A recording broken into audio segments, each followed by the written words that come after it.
আজ রাইত অটো চালাই আর করি কিছু জিনিস আপনার আর দেখাই আর বাস্তবে ঘুম তো মানুষের কত হলেও হয়। সেও সেও রাস্তার কিনারে, সেও সোনার পালঙ্গ, সেও রূপার পালঙ্গ, সেও এসিয়ালা রুম, সেও গুমার টাইলস আর সেও গুমার ফুটফাত ও দেখতে পাঠায়। জীবনটা হইল কি মানুষের লাইফটা হইল কি আলাদা। হয়তো কইবা এই নিশিরাইতে আমি আইডিবিআই ব্যাংক ইন্দিরানগর 80 ফিট রোডের দ্বারা একজন বয়স্ক মানুষ গুমো বাড়ি ঘর খানো কিতা কেউ হইতে পারতো না, কিন্তু ব্যাংকের সামনে গুমো দেখে ওখানো ভাবলাম মনে বড় দুঃখ লাগলো। ওখানো নিজেরও তো আল্লাহ গাড়ি এখান দিছেন, দোকান এখান কুটিমুটি দিছেন, দন দৌলত কিছু আল্লাহ দিছেন, এর বাদে সুখ দিছেন না। কারণ গাড়ি তুইয়া গাড়ি চালাইতাম পারি না, কারণ শরীর ধরা ঔষধের উপরে চলটা মানুষ কত সময় কাম করবা, কত সময় শরীর জ্বালবো।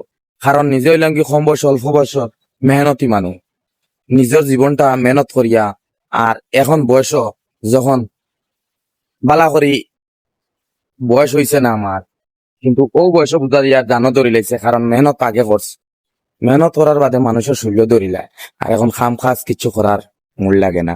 কিন্তু বাড়িটা গুমো দেখিয়া জানা কইলে কিছু খাওয়াইলাম মনে বা কিছু দিলাম মনে, এই যে মজার গুম যে এই গুম বাঙ্গাইয়া বাইরে কিছু খাবানি মানে না। আপনারা শুনছেন চালাইলে হয়তো বাইক গরম হয়ে দিতে পারে, কিন্তু ওখান কইতাম সেগার যে আল্লাহ মানুষের কত কলে দিছে, যার দন দৌলত আছে অতটা তোয়ার বাদেও অত অহংকার অত গমন মানুষের লগে আরো জুলুম অত্যাচার করবার কিতার লাগে মন করো। বাইরে আমি আসি কোন সুরত আমার দিন যাইতো রাইত পাইতো ভিডিও সিডিও বানাই যান নিশি রাইত বিশ্বাস করতা না। আল্লাহ সাক্ষী রাখে হইয়া খালি দিন যাইতো রাইত পাইতো আর হই কলিমার সাথে মৌত হইতো। আর আল্লাহ যে এই নিশি রাইত ভিডিও বানাইয়ার হয়তো কইতে কারণ সুখে বানার, সুখে না গাড়ি কেন লইয়া বার হইছি ভাই বুঝনি মাত। কারণ বাড়িত গিয়ে অনেক টাকা ঋণ করিলিস। বর্তমানে কিন্তু রাইত মনটা অনেক দুর্বল ও কারণে অনেক ভাই আইতে বোধটা মাতি ভাই আমার যায় আসে না ভাই।